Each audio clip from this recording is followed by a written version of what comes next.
Ora, bom dia, meus caros amigos e amigas. Irei começar na introdução do grande conflito. Antes que o pecado entrasse no mundo, Adão gozava uma plena comunhão com o seu Criador. Desde, porém, que o homem se separou de Deus pela transgressão, a raça humana ficou privada desse alto privilégio. Pelo plano da redenção, entretanto, abriu-se um novo caminho, mediante o qual os habitantes da terra podem ainda ter ligação com o céu. Deus tem-se comunicado com o homem mediante o seu Espírito, e a luz divina tem sido comunicada ao mundo pelas revelações feitas aos seus servos, escolhidos. Homens santos de Deus falaram, inspirados pelo Espírito Santo. Durante os primeiros 25 séculos da história humana, não houve revelação escrita. Os que tinham sido ensinados por Deus comunicavam o seu saber a outros, e esse saber era transmitido de pai a filho, através de gerações sucessivas. A preparação da palavra escrita iniciou-se no tempo de Moisés. Incorporaram-se então revelações inspiradas, num inspirado volume. Esta obra continuou durante um longo período de 16 séculos. Desde Moisés, o historiador da criação e da lei, até o apóstolo João, que relatou as mais sublimes verdades do Evangelho. A Escritura Sagrada aponta Deus como seu autor. No entanto, foi escrita por mãos humanas, e no variado estilo dos seus diferentes livros, apresenta as características dos diversos escritores. As verdades são todas dadas por inspiração de Deus. Acham-se, contudo, expressas em palavras de homens. O ser finito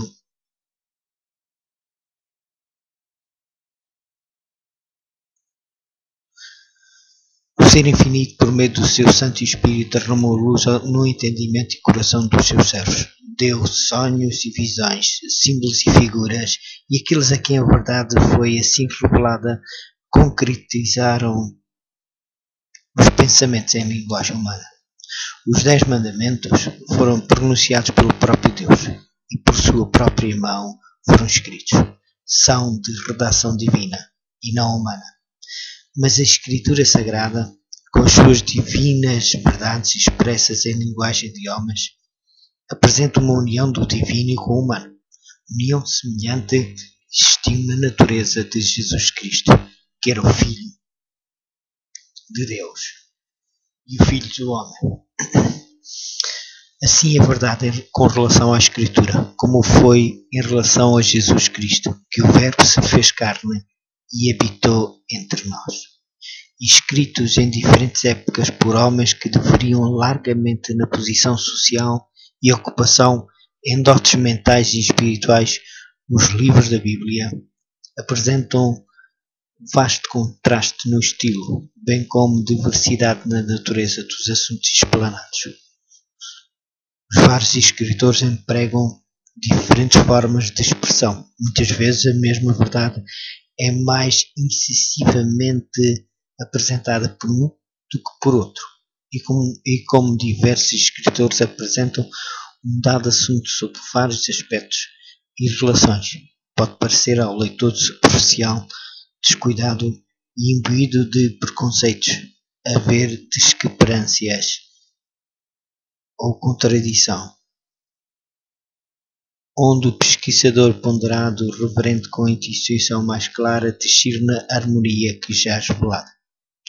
Sendo apresentada por meio de indivíduos diferentes, a verdade é revelada nos seus vários aspectos. O escritor impressiona-se mais fortemente com uma faceta do assunto, apanha os pontos que se harmonizam com a sua experiência ou com a sua capacidade de percepção e apreciação. Outro aprende um aspecto diverso, e cada qual, sob a direção do Espírito Santo, apresenta o que mais vivamente lhe impressiona o espírito, resultando um aspecto diverso, e cada qual, sob a direção do Espírito Santo, apresenta o que mais vivamente lhe impressiona o espírito, resultando um aspecto diferente da verdade em cada um, mas uma harmonia perfeita no todo. E as verdades assim reveladas unem-se para formar um todo perfeito, adaptado de maneira a satisfazer as necessidades dos homens em todas as circunstâncias e experiências da vida. Deus foi servido de comunicar a sua verdade ao mundo por intermédio de agentes humanos e Ele próprio por meio do seu Espírito Santo. Habilitou e capacitou homens para fazer essa obra. Guiou a mente na seleção do que falariam ou escreveriam. Confiou o tesouro a vasos terrenos, sem contudo perder coisa alguma da sua origem celestial. O testemunho é transmitido mediante a imperfeita expressão da linguagem humana. Sendo todavia o testemunho de Deus, e nele o dócil crente Filho de Deus contempla a glória de um poder divino, cheio de graça e verdade. Em sua palavra, Deus confiou aos homens o conhecimento necessário para a salvação. As Sagradas Escrituras devem ser aceitas como autoridade e infalível revelação da sua vontade. São elas a norma do caráter, o revelador das doutrinas, a pedra de toque da experiência religiosa. Toda a Escritura, divinamente inspirada, é proveitosa para ensinar, para redarguir, para corrigir, para instruir em justiça, para que o homem de Deus seja perfeito e perfeitamente instruído para toda a boa obra. Todavia, o facto de Deus ter revelado a sua vontade aos homens por meio da sua palavra não tornou desnecessária a contínua presença e direção do Espírito Santo. Pelo contrário, o Espírito foi prometido por nosso Salvador para aclarar a palavra aos seus servos, para iluminar e aplicar os seus ensinos.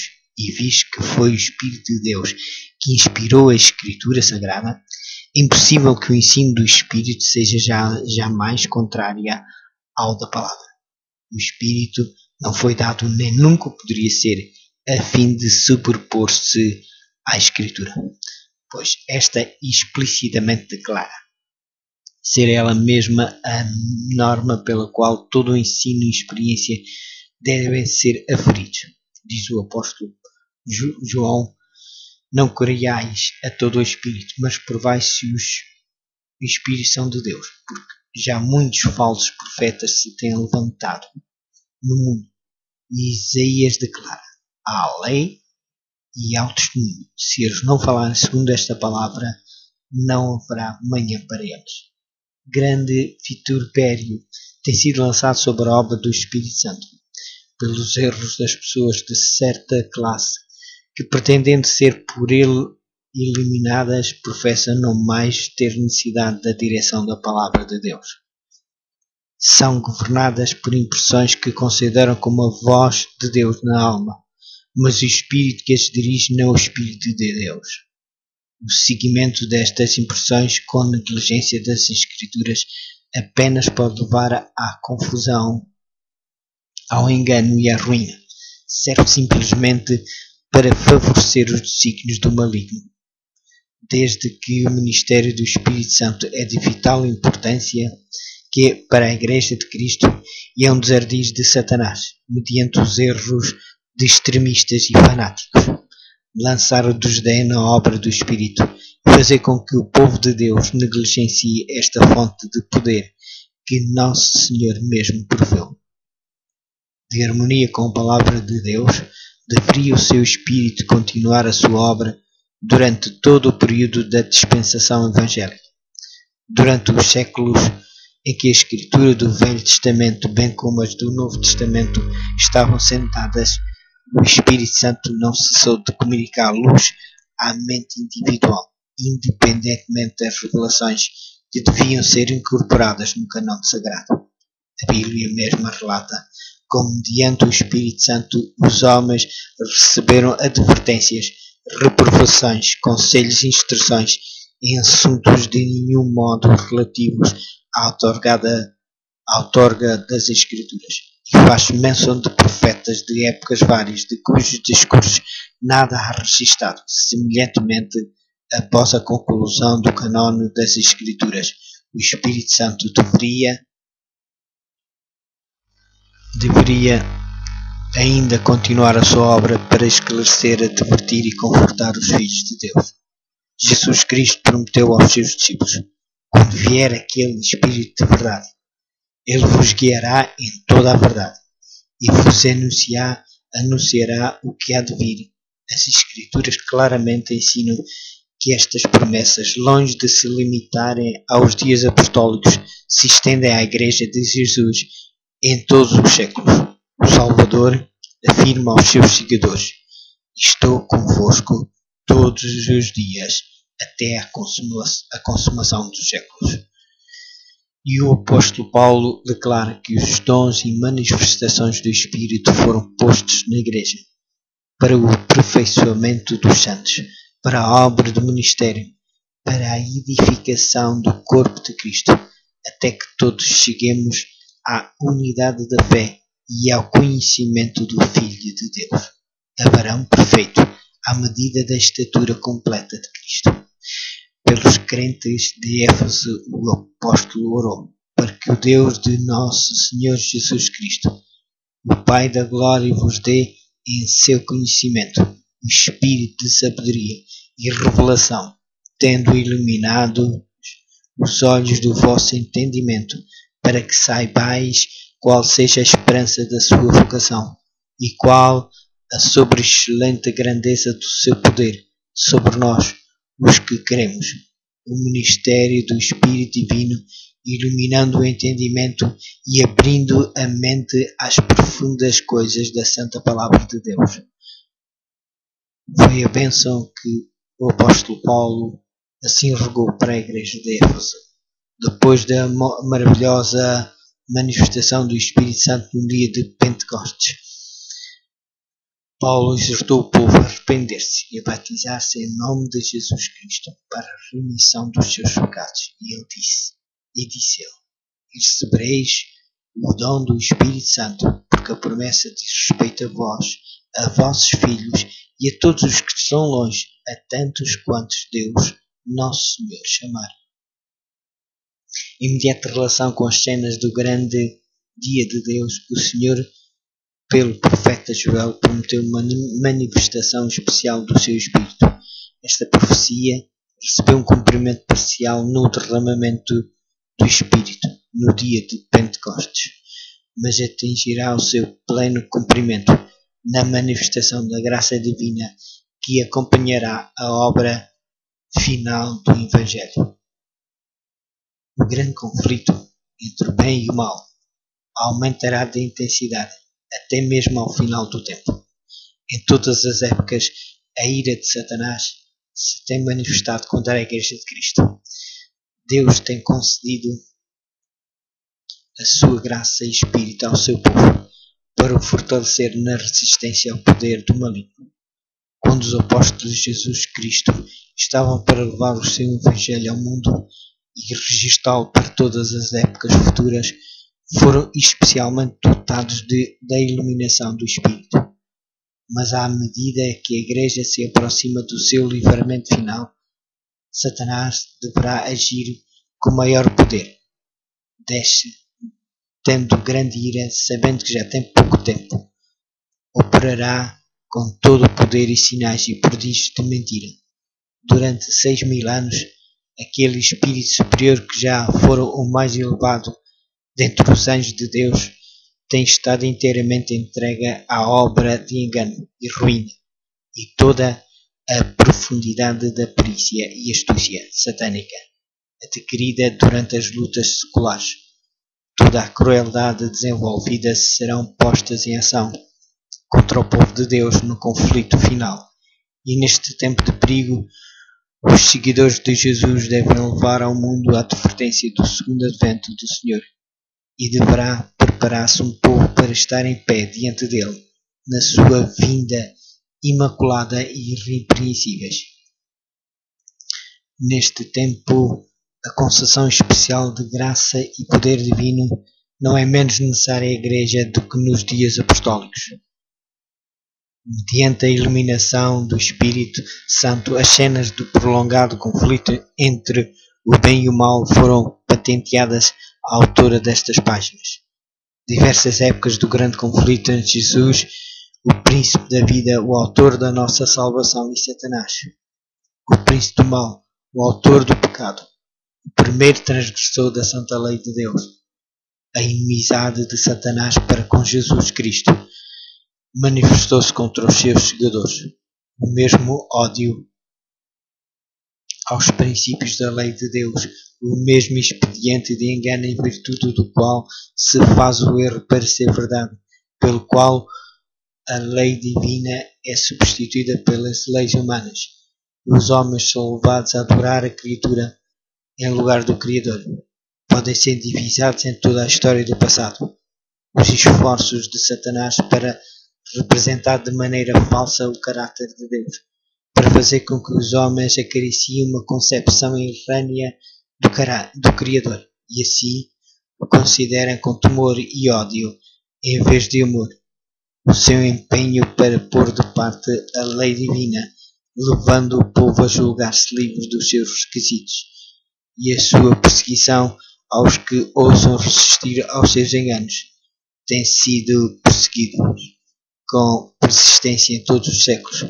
Podem ser observados na história dos patriarcas, profetas e apóstolos, mártires e reformadores. No grande conflito, como em todas as eras anteriores, Satanás empregará os mesmos expedientes, manifestará o mesmo espírito e trabalhará para o mesmo fim.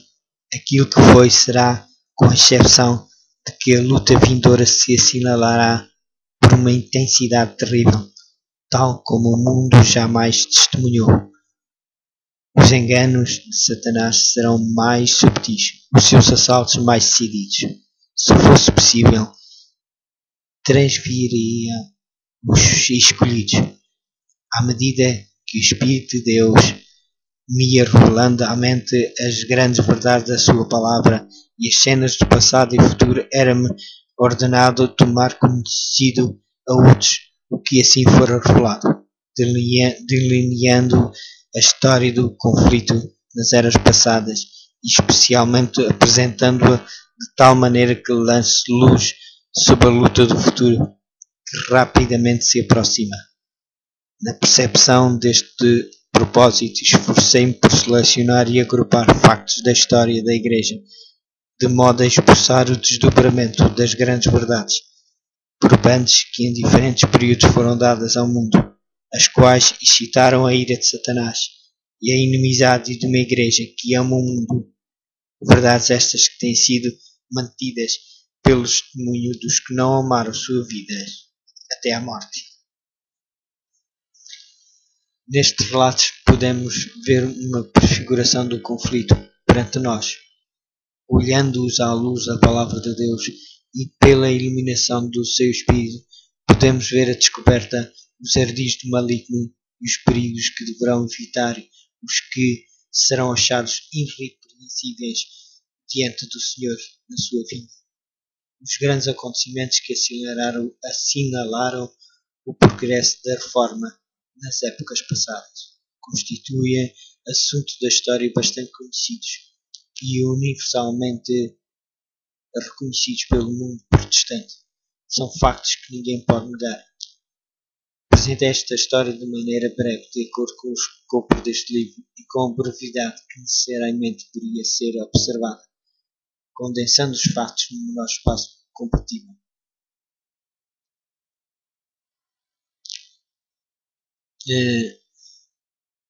O objetivo deste canal não consiste tanto em apresentar novas verdades concernentes às lutas dos tempos anteriores, como em aduzir factos e princípios que têm a sua relação com os acontecimentos vindouros. Contudo, encarados como uma parte do conflito entre as forças da luz e das trevas, vê-se que todos